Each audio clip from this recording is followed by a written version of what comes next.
네, 오늘 우리 마지막까지 우리 잘 사는 삶, 우리 10번째 우리 시간인데요. 어떻게 하면 우리가 마지막까지 우리 잘 살아낼 수 있을까? 이렇게 특별히 60대 이후에 또 이렇게 암 투병하면서 죽음을 앞두고 있는 그런 분들 어떻게 준비를 해야 되고 또 우리는 또 어떻게 대비해야 되는가 하는 관점에서 좀 말씀을 드렸는데요. 오늘은 삶의 통제권을 주님께 맡기라. 삶의 통제권을 주님께 맡기라는 제목으로 우리 시편 23편 4절 말씀 중심으로 우리 함께 도전을 받았으면 좋겠습니다.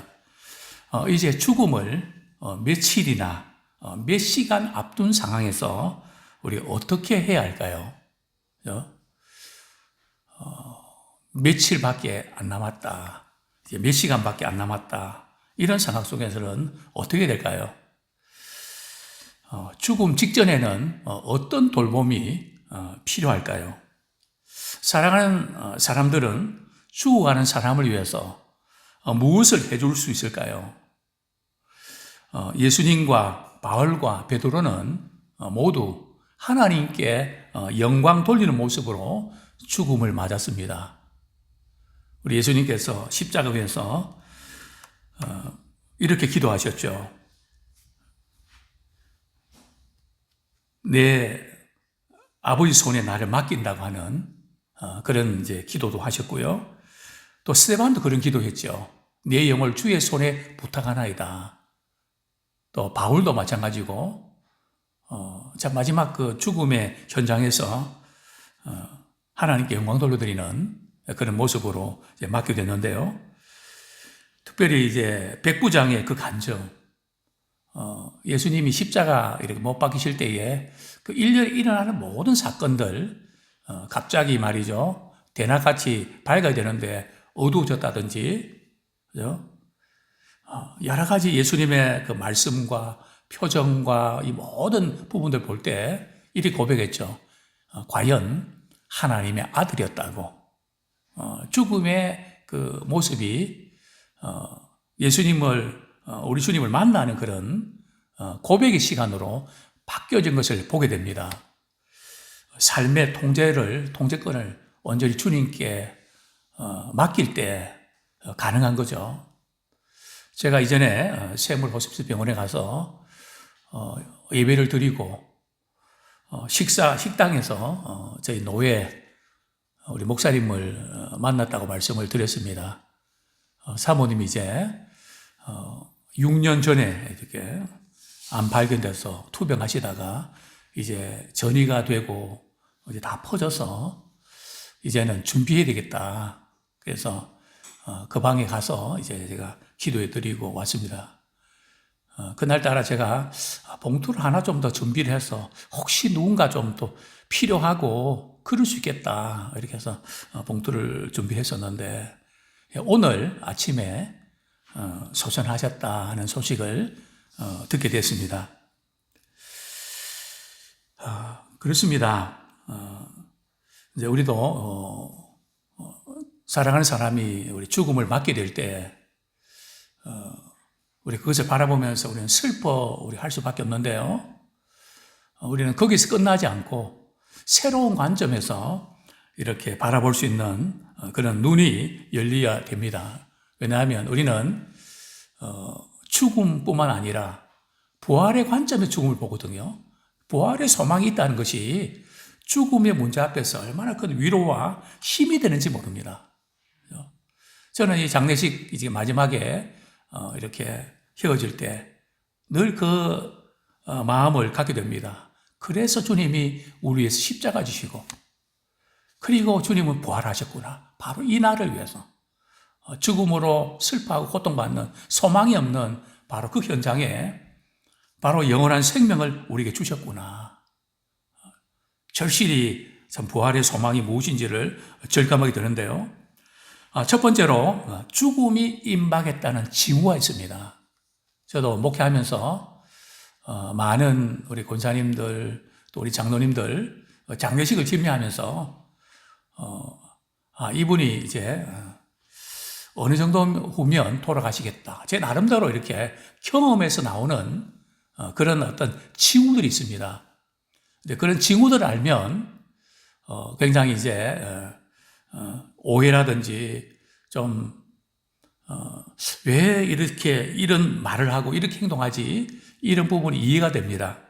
자, 첫 번째 증상은 죽음이 임박했을 때 가장 초기에 나타나는 징후 가운데 하나는 피로도와 잠자는 시간이 눈에 띄게 늘어납니다. 자꾸 피곤해하고, 그죠? 잠자는 시간이 말이죠. 이렇게 늘어나는. 아마 이전에 우리 김호원 장로님을 뵐 때 그런 것 같아요. 그냥 빠져드는, 그죠? 이런 증상들이 나타나고요. 그리고 이렇게 동시에 잠을 잘 때 말이죠. 잠을 잘 못 자고 밤새도록 뒤치닥 거리는 그런 모습들을 보게 됩니다. 그게 이제 죽음에 임박할 때 나타나는 어떤 징후들이죠. 또 뿐만 아니라, 주위에 있는 분들에게 말이죠. 나 혼자 있고 싶다고. 좀 가만히 있게 두라고. 자꾸 이렇게, 밀칩니다. 가족들은 좀 섭섭할 수 있죠.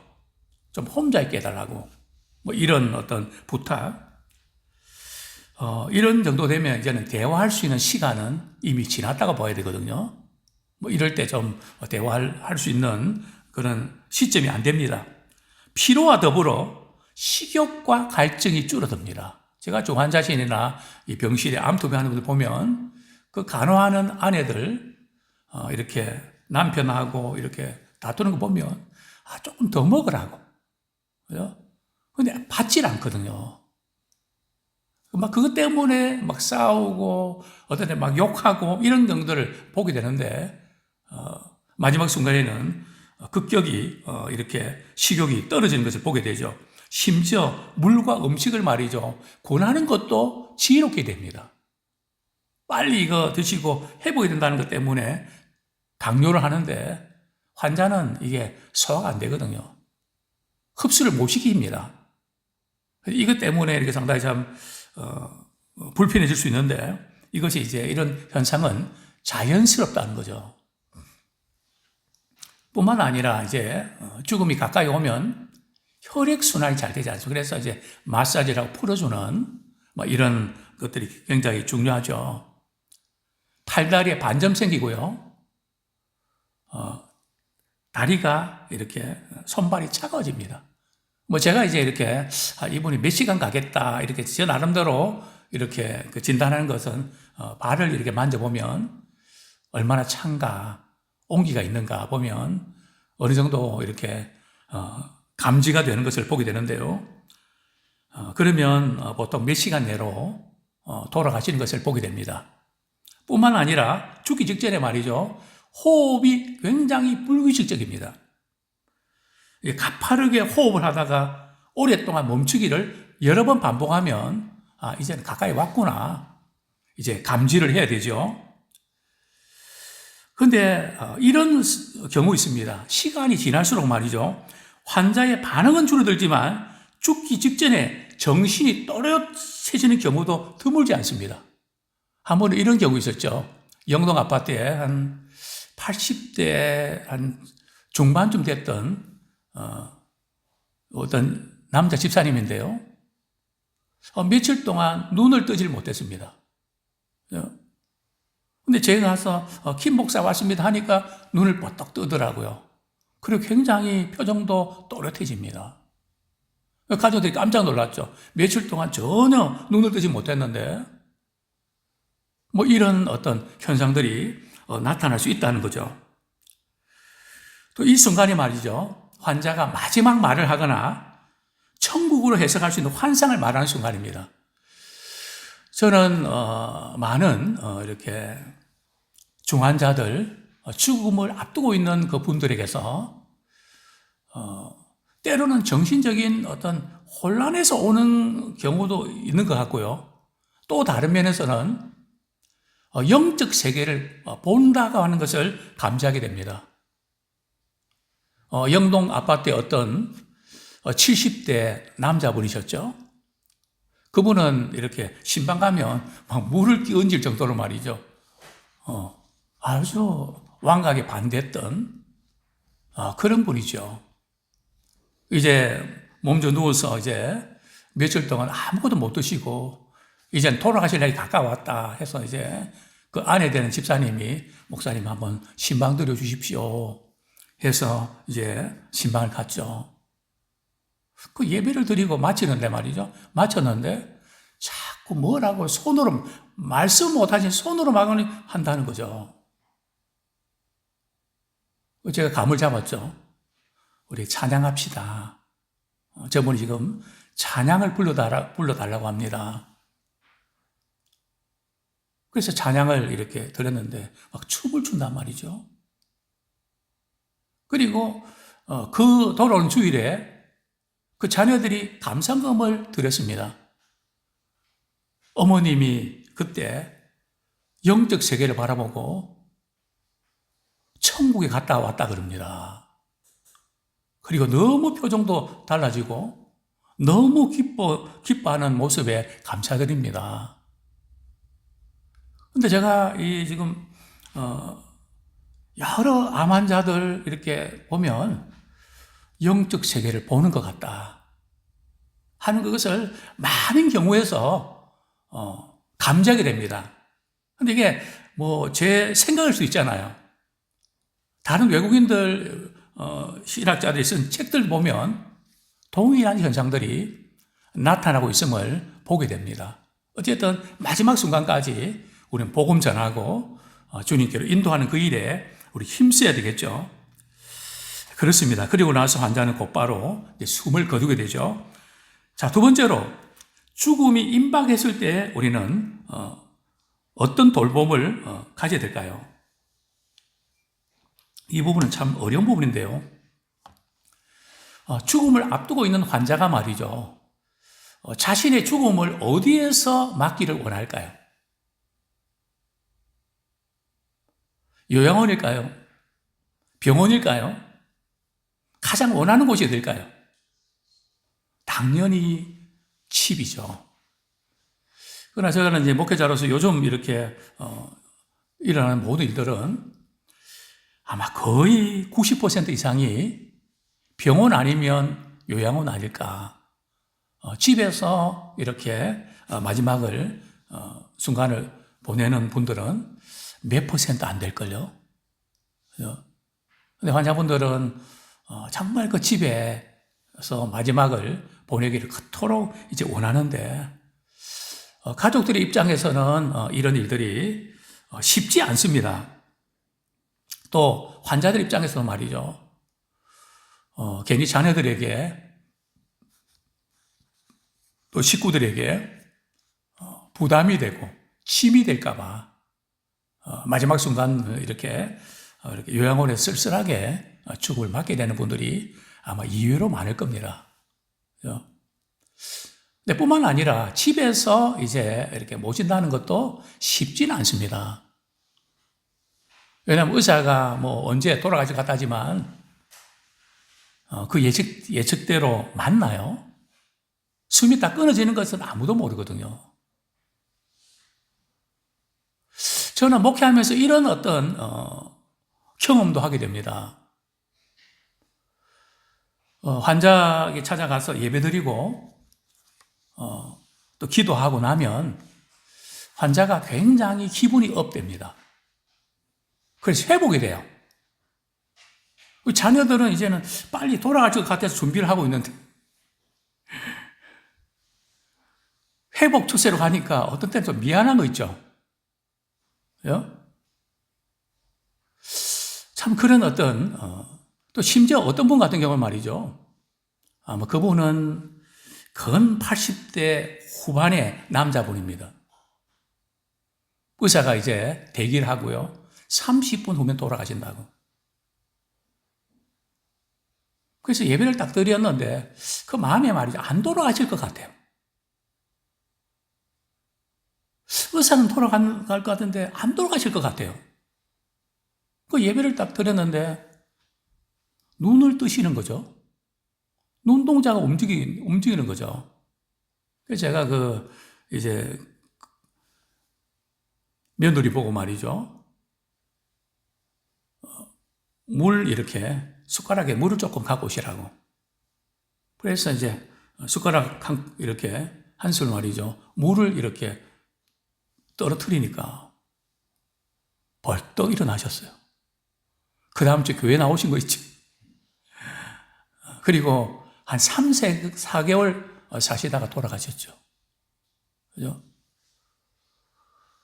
이게 이제 직장 때문에 말이죠. 한 달 이렇게 흩했는데, 그리고 오래 사시면 어떡합니까? 네. 그러니까 이게 현실적으로 쉽지 않다는 것은 우리가 이렇게 아는데, 어쨌든 환자들 입장에서는 이런 부분들이 참 마지막 순간을 이렇게 보내고 싶은 이런 것이 분명히 있습니다. 뒷페이지입니다. 죽음이 임박하면 이제 돌봄에 또 의료의 방향도 바뀌어져야 되죠. 계속해서 의료진이 이제 환자의 상태를 확인하고 최대한 환자와 많은 시간을 보내는, 또 이제 마사지도 해주고 뺨도 문질러주고 어깨도 앉아 인간의 접촉이 이렇게 굉장히 필요하죠. 그 다음에 생각이 바뀌는 경우 있습니다. 지금 2번에 걸쳐서 이제 치료에서 돌봄으로 전환하라. 그 부분 2번 이렇게 말씀드렸는데, 이제 치료는 생명 연장술을 안 하기로 했는데 죽음이 너무 두려우니까, 그죠? 생각이 바뀌어서 한 번 더 말이죠. 생명 연장술도 한번 이렇게 해보고 다른 방법도 한번 해봅시다. 이렇게 생각이 바뀔 수 있다는 거죠. 또 배우자도 그렇고 자녀들도 그렇고, 그죠? 심지어 의사들도 간호사들도 말이죠. 한번 한 가지 치료법을 한번 더 시도해보면 어떻습니까? 이렇게 제안할 때 또 바뀔 수도 있죠. 또 그러나 또 그렇게 했는데 생각지 않은 돌변 변수가 생길 때 또 이제 치료의 방향도 다시 전환이 될 때가 있습니다. 자, 4번째로 죽음이 아름답지 않을 때에 죽음 그 자체를 아름답게 맞는 것이 쉽지 않습니다. 사람이 죽음을 맞게 될 때 말이죠. 한 일주일 전에 너무 고통스러운 그 부분들을 이렇게 가족들에게 보여주는 것이 맞을까? 안 보여주는 것이 맞을까? 너무 고통스러우니까 가족들에게 엄청난 충격과 상처를 줄 수 있다는 거죠. 그래서 어떤 분들은 그래서 마지막 이렇게 너무 고통스러운 순간은 차라리 안 보고 그것이 좋습니다. 또 그렇게 권면하는 경우도 있습니다. 그리고 고통스러운 그것을 무슨 의학적으로 뭐라고 표현하더라고요. 그런 증상들이 있는데 어떻게 하실래요? 조율하는 것을 제가 지난번에 보고 왔는데요. 그럴 수 있습니다. 그런데 우리 하나님 말이죠. 하나님은 잘 믿으면 잘 살고 잘 죽을 것이라고 하셨나요? 그렇지는 않거든요.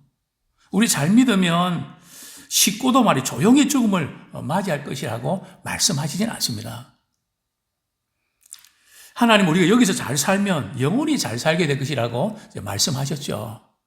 그래서 죽음의 어떤 마지막 순간은 여러 가지 현상들이 나타날 수 있는데, 첫 번째가 바로 영적인 의심이 생길 수 있습니다. 기력도 약해지고 죽음 직전에 많은 걸 잃다 보니까 하나님께 대해서 의심이 생길 수도 있고, 또 우울증도 생길 수 있고요. 기쁨이 사라지고 막 짜증내고, 그죠?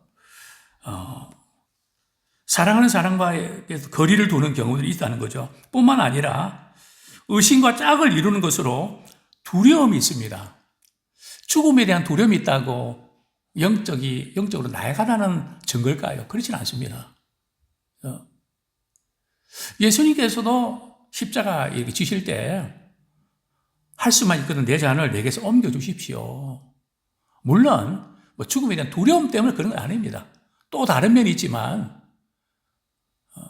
우리가 죽음에 직면할 때 이런 두려움들은 있을 수 있다는 거죠.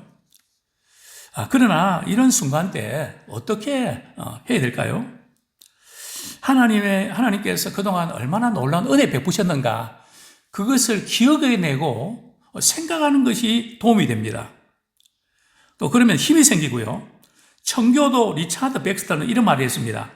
하나님은 내게 약속하셨던 약속을 한 번도 어기신 적이 없습니다. 나를 실망시킨 적도 없으시고 버리신 적도 없습니다.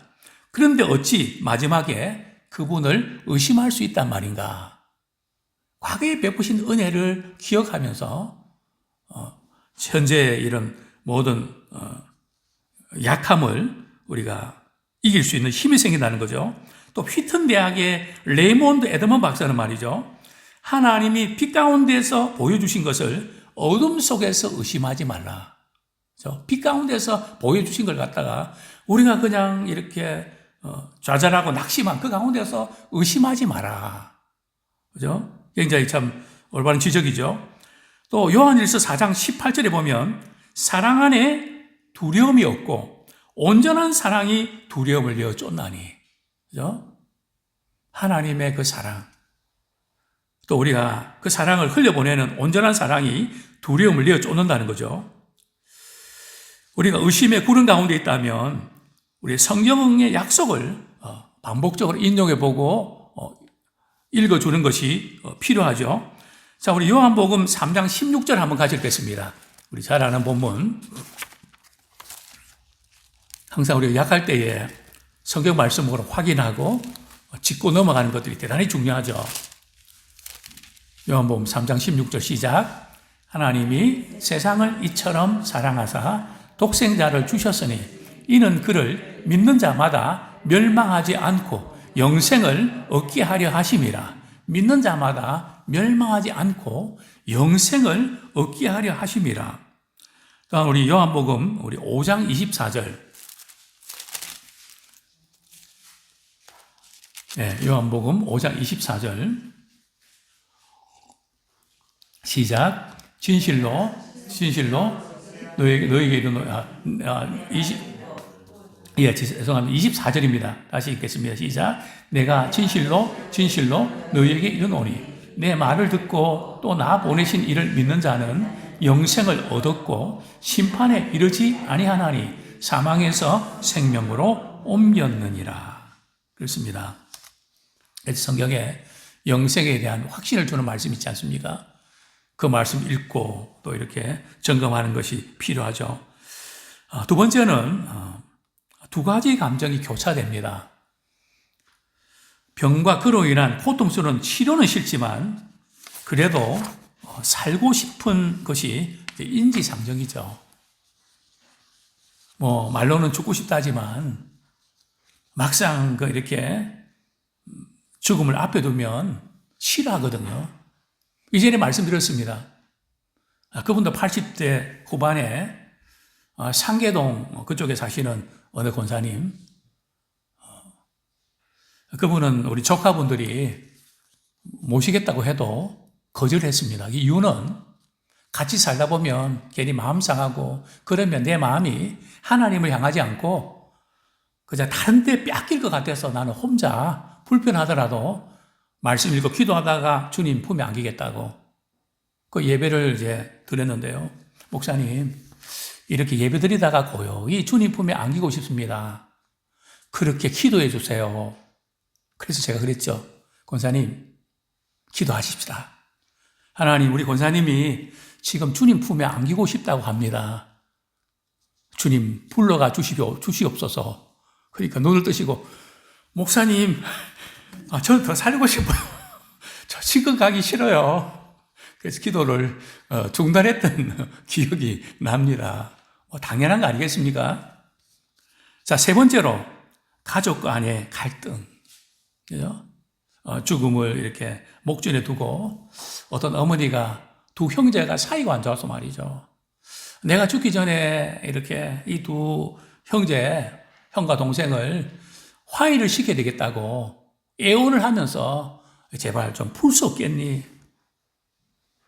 그럴 때도 갈등이 이렇게 풀리지 않고 계속 이렇게 힘든 관계였습니다. 그래서 어머니 돌아가셨는데도 오지도 않는 거 있죠.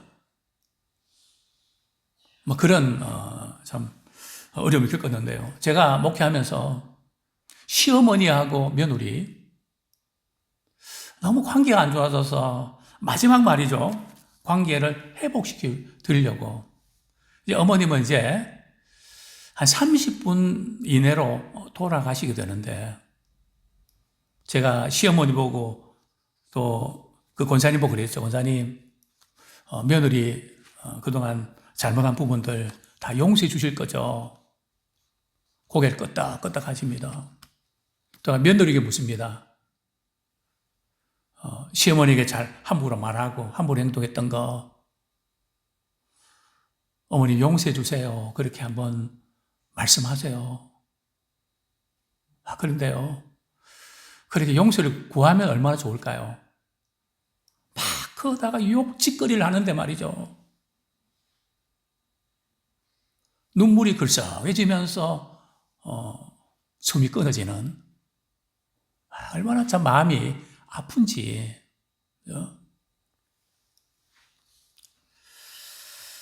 자, 다섯 번째로 사랑하는 사람들이 무엇을 해줄 수 있을까요? 첫 번째, 죽어가는 사람과 함께 시간을 보내라. 죽음을 앞둔 대부분의 환자들은 사람들이 찾아와 주는 것을 되게 좋아합니다. 그 가운데도 말이죠. 함께 예배하고 기도하는 건 너무 좋아합니다. 이전에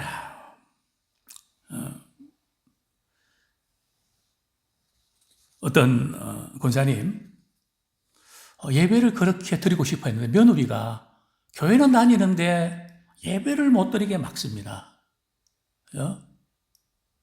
자기 현대아파트에 사시는 분인데 그렇게 신앙생활 했던 분들은 목사님 오셔서 같이 예배하고 우리 같이 믿음 식구들과 같이 이렇게 시간 보내는 거 최고의 행복이거든요. 그걸 못하게 막으니까 얼마나 화가 나는지. 이 어머님을 그렇게 모를까? 어머니가 재산도 다 그냥 사업한다고 다 주고 그랬는데 뭐가 뭔지를 모르는, 교회를 안 다니면 모르는데 믿음 생활한다고 하는데 그걸 그렇게 모를까? 정말 뭘 좋아하는지, 어떻게 하는 게 잘하는 건지 그걸 알고 그렇게 되는데 참 안타까운 그런 모습들을 보게 됩니다. 그러나 믿음의 이 부모님들은 이 시간을 되게 좋아한단 말이죠. 또 부드러운 터치나 그러면 굉장한 그런 활력소를 불어넣죠. 포옹을 좋아하는 사람도 있고 그저 곁에서 손을 잡아주는 것만 해도 큰 위로와 힘이 됩니다. 두 번째, 환자에게 어떻게 하라고요? 솔직하게 말하라. 죽음을 앞두고 있는 분에게 말이죠. 앞두고 있는 분은 스스로가 내가 지금 죽음이 임박했다는 사실을 알고 있다는 것을 알고 있습니다. 모르는 게 아니에요. 거의 대부분은 직감을 하고 있습니다. 그런데 만약 이런 말 했다고 합시다. 건강해 보이세요. 이렇게 말하기보다는 지금 또 한번 당신을 볼 수 있어 얼마나 감사한지 몰라요. 당신이 떠나고 나면 정말 그리울 거예요. 이런 말이 더 위로와 힘이 되죠. 자, 세 번째로 소망을 전해주라. 죽음이 눈앞에 이런 순간에도 말이죠. 천국에 대한 소망, 영생에 대한 소망, 그리고 마지막 순간에도 우리 지난날 죄를 회개하고 예수님 믿으면 영생을 선물을 받을 수 있다고 하는 이 소망을 우리 계속 전해야 되죠. 네 번째로 미리 슬퍼하고 계획하라.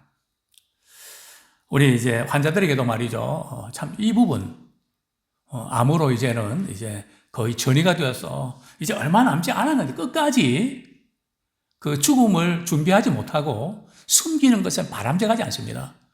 외국 같은 경우는 다 이야기를 하거든요. 죽음에 대한 준비 시간을 준비하지 못하게 하는 것도 굉장히 그건 잘못된 겁니다. 그죠? 그리고 이제 먼저 떠나게 되면 많이 그립고 많이 허전하고 삶이 많이 달라질 것도 솔직하게 이야기해 주는 게 필요합니다.